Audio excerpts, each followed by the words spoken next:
Salut à tous, on est aux écuries de Cossigny de Romain et Coralie Kiefer. Aujourd'hui, j'ai rendez-vous avec Romain pour découvrir les lieux et il m'a invité pour participer à un événement avec lui, mais on vous en dit un peu plus dans quelques secondes. Allez, suivez-moi!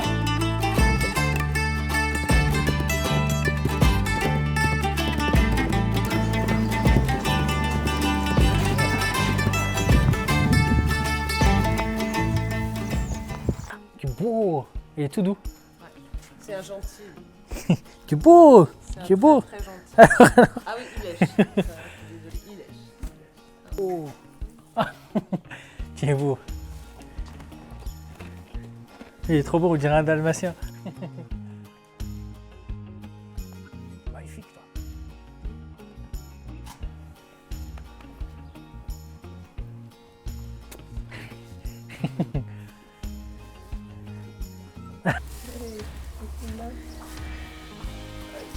Ok, comment ils font dodo alors? Voilà, comme ça. D'accord, tout droit. Ouais. Alors, Juste tu les vois- yeux qui ferment. Tu vois quand le pied Ah arrière, ouais. tu vois, quand il a un postérieur qui pose comme ça, Ouais. c'est qu'il se repose. Et quand ils sont vraiment très tranquilles, qu'ils se sentent vraiment en sécurité, et ben ils se couchent. Ils peuvent se coucher. D'accord, pour dormir. ok, parce que j'ai jamais su. On pense toujours qu'un cheval se couche jamais, mais si. D'accord, ok.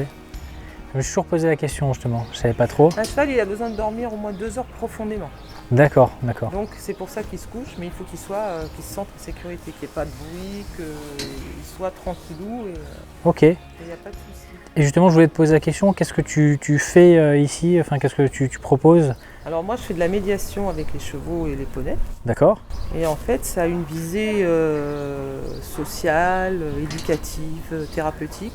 D'accord. Et du coup on travaille avec les chevaux, aussi de manière éthologique pour qu'ils soient sereins dans leur tête, dans leur corps. Et en fait on Donc, ce qui est vraiment bien ici, c'est qu'il y a énormément de passionnés qui passent. Aujourd'hui, on reçoit le club MR de France. Il y a des petits Gordini, il y a pas mal de passionnés qui viennent tester leur capacité de conduite. Et on va aller faire un tour dans la salle très prochainement.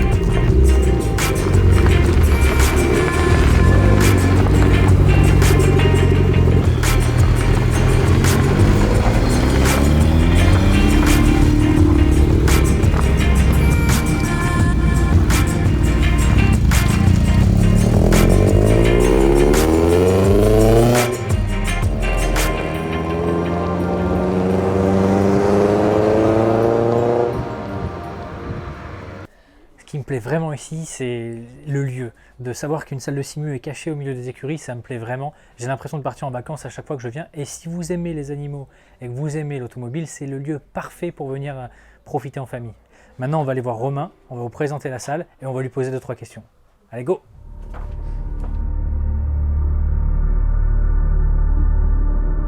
About 30 seconds till we go. Let's go up. Get ready.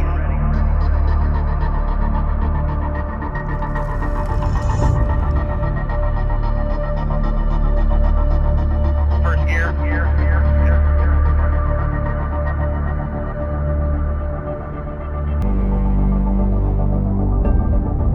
Should be getting close.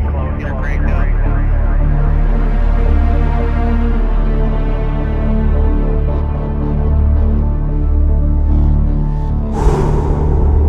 Get close, sign is turn 14. Driver's left. Just keep an eye out there.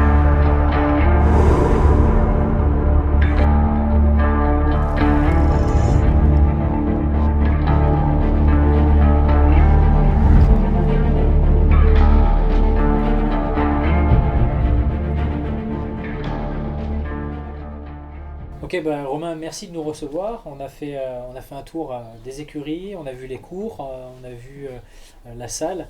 Et moi, je voulais te poser la question, comment t'en es venu à créer cet endroit, à vivre de ça? Honnêtement, moi, c'est le rêve d'une vie, non? Ouais. Non, bah nous, c'était pas prévu à la base. Ma femme, elle bosse dans les chevaux depuis depuis tout le temps, enfin depuis qu'elle a 15 ans, elle fait apprentissage et tout ça. Elle a travaillé ici pendant pas mal d'années, elle était responsable du Poney Club. D'accord. Et puis après, on a pris notre côté un peu plus loin d'ici et ils nous ont proposé de reprendre l'activité. Ok. Les anciens propriétaires, ils avaient un autre projet de centre équestre ailleurs. Et du coup, c'est l'occasion qui fait le larron. Nous, on a fait un dossier, on a été voir les banques. Voilà, c'est du boulot, mais c'est un truc à faire, c'est à essayer, on entreprend et puis on bosse pour. Ok. Oui, j'ai vu que c'était du boulot. Vous avez 50 chevaux poney, donc les horaires assez, assez compliqués. Et comment t'en es venu à créer une salle de simu au milieu de l'écurie? Parce que c'est atypique. Ouais, Hein. c'est totalement atypique, je suis parfaitement d'accord là-dessus. Ma femme, c'est les chevaux. Moi, c'est pas les chevaux, c'est les voitures. Ouais. Moi, ça m'est venu tout bêtement. En fait, j'ai fait un rêve une nuit. Parce que je bossais, hein. Au début, elle a géré les chevaux, moi je travaillais à côté. Ouais. Et j'ai fait un rêve, je me suis dit, j'aimerais bien, moi, monter des simulateurs. Enfin, c'était dans mon rêve, tu vois. Elle a fait les chevaux, moi j'ai monté des simus. On avait un clubhouse qui servait pas, qui était tout à réaménager, mais la pièce, elle est faite pour. Elle est tout en long. Elle fait 13 mètres de long sur 3 mètres de large. Donc j'ai calculé, j'ai fait des plans. Je fais, ah bah tiens, on peut en mettre 3, 4, 5. Et du coup, j'ai fait un budget et puis je me suis lancé, quoi. Et tu avais déjà fait du simu avant pour. Ouais, moi ça fait alors depuis que je suis gamin, les jeux D'accord. vidéo, Ouais, voilà. ok. Depuis que j'ai 10 ans, j'ai eu mon premier volant, mon grand-père m'avait acheté un premier volant à l'époque sur un jeu de rallye, je me souviens même plus comment le jeu s'appelait, mais et c'est là que j'ai eu vraiment le déclic, tu vois, où tu sens la perte d'adhérence, tu peux gagner du chrono, tu glisses, et après ça a tellement évolué le matos depuis, Ouais, c'est j'ai clair. racheté le 2005, c'est l'année où ça a changé, où j'ai acheté un G25, un Logitech G25. Et à l'époque, avec le G25, il te donnait le jeu Air Factor. Et le jeu qui était inconnu. Tout le monde connaissait Gran Turismo, Exact. Forza. Et Air Factor, j'ai commencé à rouler, j'ai pas réussi à rouler. Je comprenais pas, c'était dur. Et en fait, c'est le premier jeu de simulation vrai qui est sorti, Air Factor. Et après, bah, depuis, on a eu une explosion. Ouais. Air Factor 2, les volants, les pédaliers, tout. Ok. J'avais une autre Ça question m'est- pour toi. On est passé par le confinement là. J'ai vu qu'énormément de sportifs et même de pilotes F1 comme Charles Leclerc et autres se mettaient énormément donc, à l'e-sport, Ouais. simulation, tout ça. Qu'est-ce que tu en penses? Que c'est une bonne chose pour la simulation Ouais, alors c'est double tranchant. C'est comme dans toutes les activités. En fait, à la base, tous les sim racers, c'était de la passion.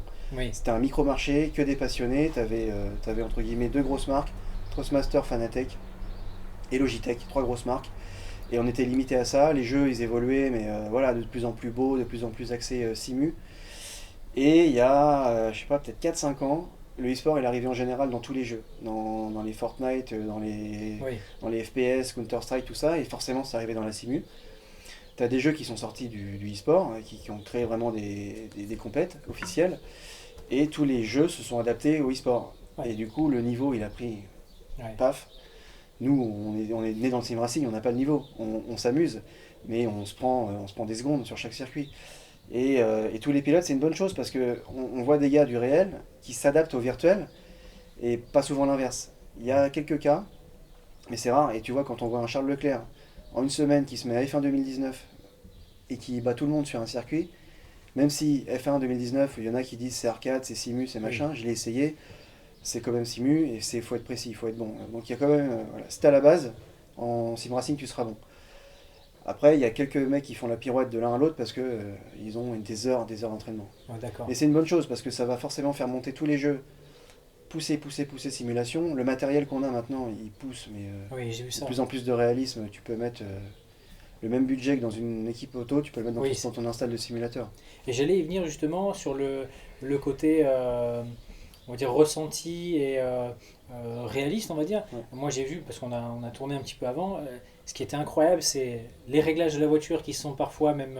Enfin, pour moi, c'était même plus compliqué qu'une auto réelle. Et ce qui est incroyable, c'est le temps qu'il y a sur la piste. On va dire, par exemple, aujourd'hui, il est 16 heures. On va prendre le temps qu'il y a sur Le Mans à 16 heures, qui va se Ouais.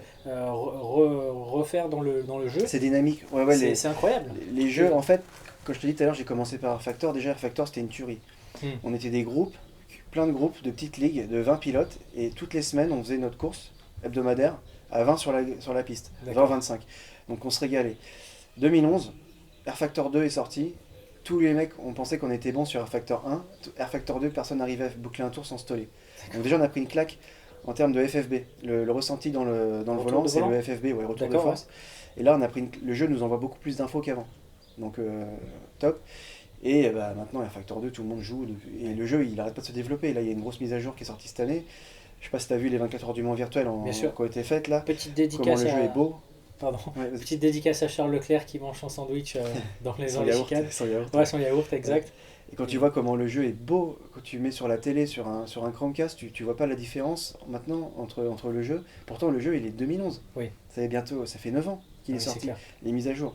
Donc les prochaines générations de jeux qu'on aura, on verra vraiment plus la différence du tout entre eux. Et justement, j'ai vu il n'y a pas longtemps un reportage là-dessus. Apparemment, ils ont carrément des machines qui vont prendre les distances réelles sur la piste, qui vont prendre l'écart, je veux dire, de piste, de dénivelé et autres pour reproduire exactement la même chose sur le simu. C'est comme déjà le sur cas. Oui, d'accord. Les pistes sont déjà maintenant laser scan. D'accord, ok. C'est des sociétés qui font ça. C'est le cas sur.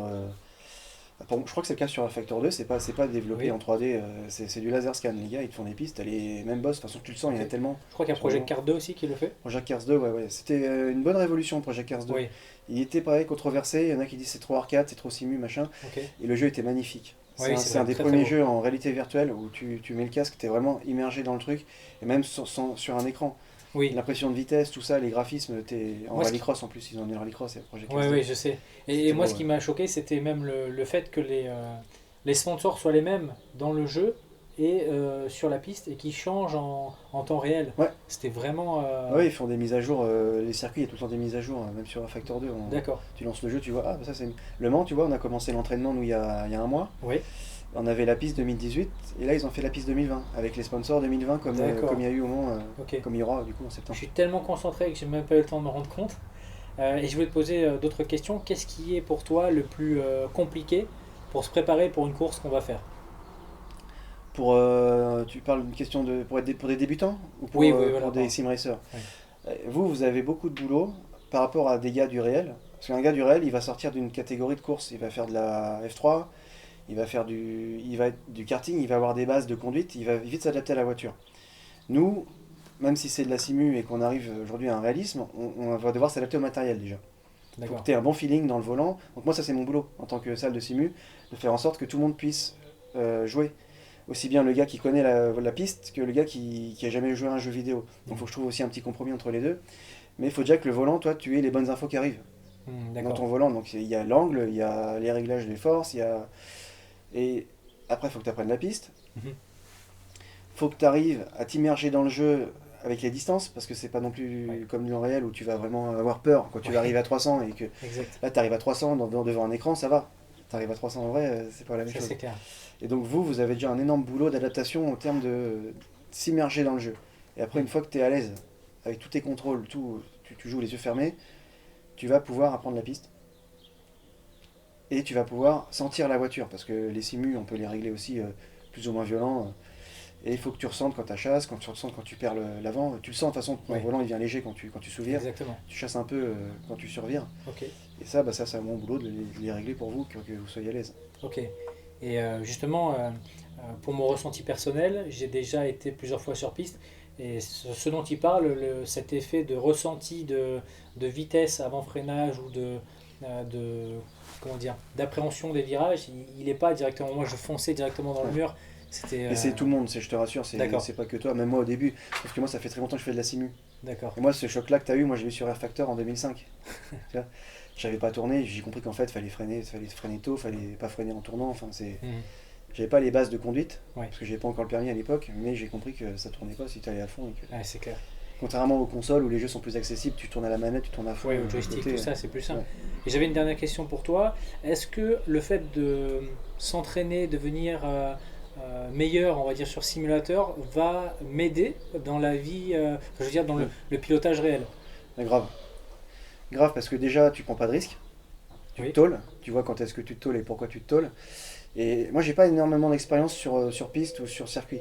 J'ai fait 2-3 track days, j'ai fait des initiations au drift sur des petits terrains, mais j'ai jamais conduit de Formule 1, j'ai jamais conduit de voiture vraiment rapide. Oui. J'ai conduit des supercars, mais voilà, sans trop oser les pousser parce que j'ai pas envie de les casser. Mais par contre, ça m'est déjà arrivé de me retrouver en vrac parce que j'ai une propulsion et sous la neige, tu as envie de jouer, machin. Tu apprends à ne pas paniquer, tu apprends les réflexes de contrebraquer à fond parce que tu sais que tes roues avant, elles sont comme ça, elles sont comme ça. Donc tu apprends à pas paniquer, à avoir les bons réflexes de contrebraquer, de freiner sans bloquer tes roues. Tu apprends à pas bloquer tes roues. Et ça, c'est des choses que tu apprends en simu. D'accord. À force de 100 tours de circuit à bloquer tes roues, tu apprends à plus les bloquer. En vrai, c'est pareil. Tu sens quand tu déclenches l'ABS, direct, tu relâches. D'accord. Donc là, c'est un peu la même chose. Ouais. Ok. Et qu'est-ce qui va être pour toi le plus important pour cette course? Tu as présenté deux équipes, une équipe en GTE, Ouais. une équipe en LMP2. Je pense qu'on est pour la plupart débutants. Qu'est-ce qui va être le plus stressant pour toi et le plus important à respecter? La régularité. D'accord. Le plus stressant, ça va être que vous arriviez à rouler longtemps, rester concentré. Parce que ça, on l'a pas fait. On n'a pas fait de course assez Exact. longue. Et il y a une course de 6 heures test qui va être bien parlante pour ça, parce qu'on va faire des relais aussi longs qu'on va faire en vrai. Oui. La fatigue, bon ça, tout le monde a géré à sa manière, mais Exact. le plus stressant, ça va être le mental. Que je connais pas votre mental. Je sais pas si vous allez être capable de gérer du stress, alors qu'il n'y a pas de stress, il n'y a aucun stress. On s'en fout, C'est on quand n'a pas même- d'enjeu, on perd, on perd. Exact. Mais on a envie d'être bien, tu Exactement. vois. Et j'ai pas envie que vous plantiez parce que vous voulez pas me décevoir. Oui, d'accord. Faut que vous preniez du plaisir. Et si vous prenez du plaisir, tu vas voir, tu vas faire une super trajectoire, tu vas réaccélérer tôt, tu vas pas paniquer. Si tu glisses, c'est pas Oui. grave, tu t'amuses. Faut que ça t'amuse de glisser. Parce que tu dis, oh, oh, oh, oh, oh. Tu vois, comme moi. Ouais, Tu as vu comment je roule, je panique jamais, je m'amuse. exact. Si vous vous amusez, vous allez voir, vous allez faire des super chronos. Si vous stressez, vous allez freiner trop tard ou trop tôt. D'accord. Vous allez. Mais effectivement, comme tu le dis, c'est très prenant en fait, parce qu'on ne se rend pas compte. Beaucoup pensent que c'est un simple jeu vidéo. Mais moi, c'est vrai que, par exemple, la première course test, pour expliquer où on en est, pour l'instant, on a fait presque un mois d'entraînement. On a eu une première course test de 3 heures. Là, on va bientôt passer sur la 6 heures avant la 24 heures. Moi, pour rien te cacher, sur la première des 3 heures, j'étais quand même très stressé. C'est Normal. prenant, c'est très. J'avais l'impression que j'allais faire une course pro. Je sais qu'il y a des mecs qui sont pré-pro avec nous. Il y a un écart quand même assez grand entre certains pilotes et je peux dire que j'étais stressé quand j'ai pris la main sur ta voiture quoi. Ouais, alors ouais, il y a les meilleurs, ils nous mettent. Moi, ils me mettent 4 secondes. Vous, ils vous mettent 10 secondes. Ouais, exact, Et on le sait. On le sait qu'on va se faire bouffer de toute façon. exact. Donc le but, c'est qu'on arrive à les suivre un max. C'est l'objectif, ces mecs-là. C'est qu'on arrive à choper leur aspi, les suivre. Avec un coup de bol, ils vont faire des erreurs, tu vois. Et, Ouais. puis, et nous, on sera réguliers, on va pas en faire. Chaque course, même au bout de 15-20 ans, chaque départ de course, tu as cette petite adrénaline, ces petits pics, comme tu vas avoir sur un track day quand tu sens que c'est un peu Exactement. limite. On l'a toujours parce que t'as pas envie de faire mal, pas envie de te toller, t'as envie de démarrer vite, de prendre ton premier virage bien. Exact. Là, ça va nous stresser les premiers tours, on verra qui c'est qui prend le départ de la course. Ouais. Mais sur chaque course, il faut passer ce truc-là vite et te concentrer, te mettre dans la course, rouler pour toi. Faire gaffe aux autres, mais rouler pour toi et te dire, bon, bah, là, je m'améliore, là, je vais gagner une seconde. Ok, Et rouler propre. Et Ok. surveiller les pneus. ok. Oui, parce qu'on le rappelle, il y a énormément de choses à prendre en compte. Déjà, tout ce qui est dégâts est donc activé, c'est-à-dire un mur, c'est un mur, la voiture est cassée. Le dégât est l'usure des pneus. Et qu'est-ce qui est pour toi l'erreur de débutant à ne pas faire? Quand tu commences une course comme ça Mm. avec tout le monde sur la ligne de départ, qu'est-ce qu'il va falloir prendre en compte? Le premier virage, D'accord? parce que on l'a tellement vécu, en fait, chaque semaine à faire des courses. Oui. Le premier virage, c'est le pire. T'as les pneus froids, Oui. tout le monde est chaud, tout le monde veut grappiller une petite place, machin. Premier virage, tu fais gaffe à tout le monde. Tu fais gaffe à tes pneus, tu sais que tu vas freiner plus tôt que d'habitude. Et tu serres les fesses, t'attends. Et après, tout le monde va se disperser. Et tes pneus, si tu vas accélérer trop fort au premier tour, tu vas cramer tes pneus direct, tu vas les chauffer. Tu vas pas les cramer, tu vas les chauffer. Et quand tu les chauffes, tu vas voir à chaque virage que tu fais, tu bloques. Et tu vois tes pourcentages qui baissent, qui baissent, qui baissent, qui baissent. Donc tu gardes en tête tes pneus, tes pneus, tes pneus. La D'accord. course, c'est les pneus. Ce qui fait gagner une course, c'est pas le chrono, c'est pas. Aussi, mais c'est garde tes pneus et abîme pas la voiture. Si tu chauffes tes pneus, tu tournes trop tard, tu tournes mal, tu sous-vires, tu survires, tu prends un mur. Tes pneus, ils sont bien, toute ta course, tu vas tourner comme la même manière. Ok. C'est comme ça qu'on va vous avoir sur la course, c'est en économisant nos pneus. Bon, retenez ça. Et puis je vous dis à bientôt. Merci Romain. Merci Jonathan. Et je te dis à bientôt. Ouais. Salut, j'avais promis de faire un petit retour. Là, ça fait un mois que je suis à l'entraînement donc avec Romain et toute l'équipe 77 Sim Racing. Donc, je suis complètement crevé, hein. Je viens de rentrer, pardon. Enfin, je suis rentré à 5 heures, j'ai un peu dormi.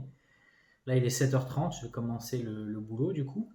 Donc ça, voilà, on devait parler des choses qui étaient un peu contraignantes durant cette vidéo Inside. Et je pense que les premiers points abordés sont les horaires.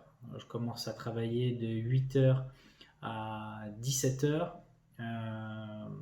Donc je mange devant mon ordinateur pour prendre ma pause après pour pouvoir dormir 1 heure. Quand je finis à 17h, je vais dormir. Je pense jusqu'à parfois 23h. Et ensuite de 23h à 4-5h du matin, je vais m'entraîner. Parfois, je pars même à 20h. Du coup, ça se passe bien. En ce moment, c'est un peu stressant et frustrant. J'arrive pas à atteindre les temps que je m'étais fixé. Je bute. Je bute sur les temps. C'est prenant, mais frustrant en même temps. Il y a des jours où je pars avant, clairement. J'arrive pas à tenir la distance. Je suis trop énervé, peut-être fatigué aussi. Et puis voilà, sinon, il y a eu, je m'inspire énormément de Charles Leclerc sur ses 24 heures du Mans officiel. J'aime bien regarder ce qu'il fait, même si c'est pas du tout la même catégorie, hein, mais la prise de courbe, les freinages, tout ça, c'est intéressant à voir. Et puis voilà, sinon pour revenir un peu sur les choses que j'ai du mal à aborder, c'est le ressenti, je pense sur le simulateur, le ressenti de la vitesse, le ressenti justement de cette vitesse avant de freiner. Parfois je fais des tout droits, j'explose la voiture, donc ça j'espère que ça n'arrivera pas pendant la course. Lors des 3 heures, de la course test des 3 heures, c'est pas arrivé. On verra pour le reste. Je pense que on se rend pas compte comme ça, mais sur le simulateur, le stress arrive, c'est très prenant. Je parle en termes de compétition. Pourtant, c'est qu'un jeu. Et puis, sinon, ce qui est très frustrant, pardon, c'est de s'habituer à une voiture et que les réglages changent aussi vite. Parce que clairement, c'est 100% réel. C'est-à-dire, c'est à nous de régler la voiture. Et pour moi, qui n'ai jamais roulé sur simulateur, dès que je m'habitue au pédalier, déjà, on vient de changer de pédalier. Dès que je m'habitue au réglage de la voiture, on change pour l'améliorer. Et parfois, la voiture survire en sortie de virage ou sous-vire. C'est assez compliqué. J'ai les équipes en face aussi, c'est un des points qui pour moi me fait douter. Je me dis, est-ce que je suis pas du tout un pilote, hein, ça, qu'on se le dise depuis le début. Moi, je suis un passionné qui a un peu de connaissances, et puis je vais à la rencontre des gens, et ça me fait plaisir de faire cet inside et d'avoir eu cette proposition. Mais quand en face, on voit qu'il y a l'équipe numéro 4 des 24 heures du Mans officiel, qui était premier au bout de 1 heure de compétition et qui s'est retrouvé 4e à la fin avec des pros comme Charles Leclerc, des équipes énormes. Est-ce que je serais bon? C'est une des choses à prendre en compte. J'ai pas envie de décevoir l'équipe qui m'a fait confiance. On a Aston Martin qui a engagé une équipe. Voilà, on a des gars qui travaillent chez Oreca, donc LMP2, ils connaissent, hein. Voilà, c'est l'équipe en face, les équipes en face qui me font un peu douter parce que dans mon équipe ils sont très bons. Les temps, eux, ils les atteignent.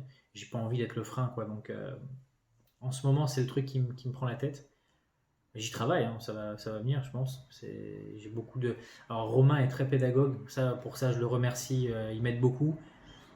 Il y a énormément de choses qui ont fait progresser ma conduite réelle, et je vous conseille, si un jour vous passez sur simulateur, de tester après votre conduite. Moi, ça m'a beaucoup aidé en termes de prise de courbe, et honnêtement, je suis plutôt content. C'est pas perdu.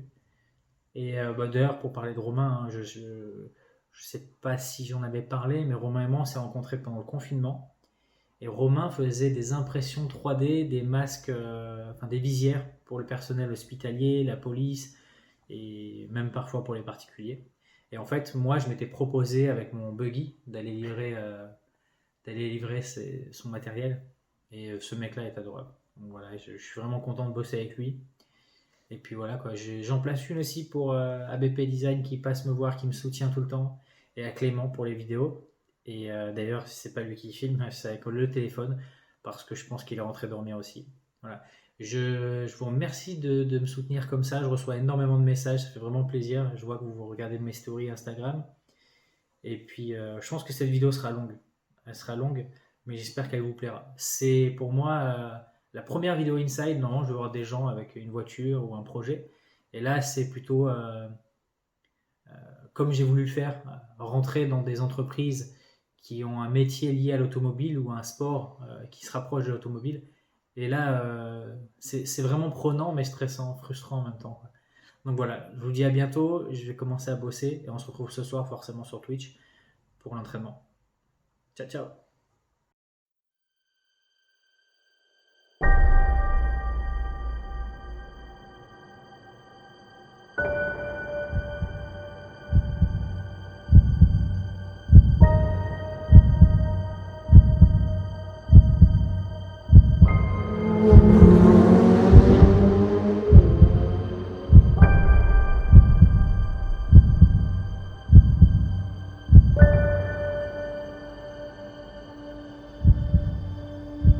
Une belle météo telle que celle-ci, évidemment. Et puis quelque part, la grille de départ, la voici qui vous est affichée ici sous vos yeux, donc avec Turkka Häkkinen, hein, donc en pole position avec la Nitor vélo.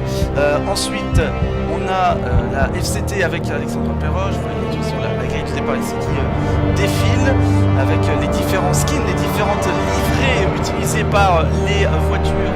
Mais on va quand même savourer parce qu'on est des passionnés avant tout, et même quelles que soient les circonstances, on suit toujours tout ce qui se fait au niveau sport méca à travers le monde aussi.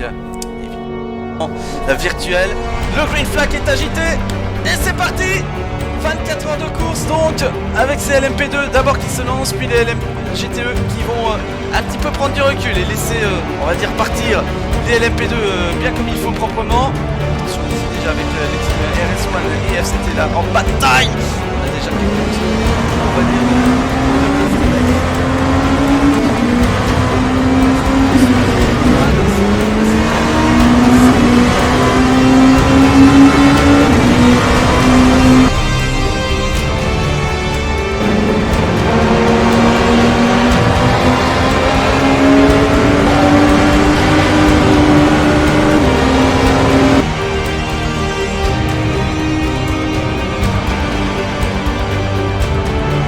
Une des voitures du 77 Sim Racing. D'ailleurs on salue Johnny Lane 0330 qui nous suit depuis Sim 77 on vient dans le bon ordre et sur grand écran là-bas, en tout cas on espère que vous allez apprécier le spectacle de cette course qui a terminé ce premier tour en tête. Drapeau jaune secteur 3. Oh attention là, une des voitures de la 77 Sim Racing là, aïe aïe aïe, Anthony Vetro pardon, qui a touché, qui est parti à la faute ensuite, on va peut-être revoir.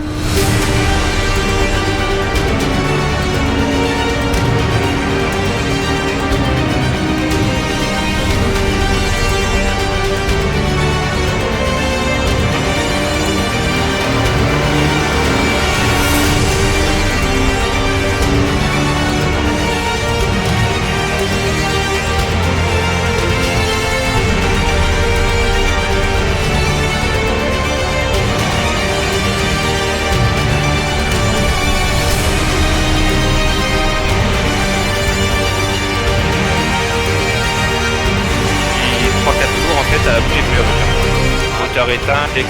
Et du coup après ils ont... Oh attention, faites course majeure, la team Adrénaline, moteur en feu. Ah oui, je le vois perdre. Moteur en feu je vois perdre du temps. La team Adrénaline. Catastrophe là qui est en train de survenir en direct au moment de la reprise d'antenne. Je l'attends. C'est pas possible. C'est pas croyable ce qui est en train de se passer là. Aïe aïe aïe aïe aïe, Sébastien Deville là qui était au volant de cette Oreca là qui ne peut que constater les dégâts.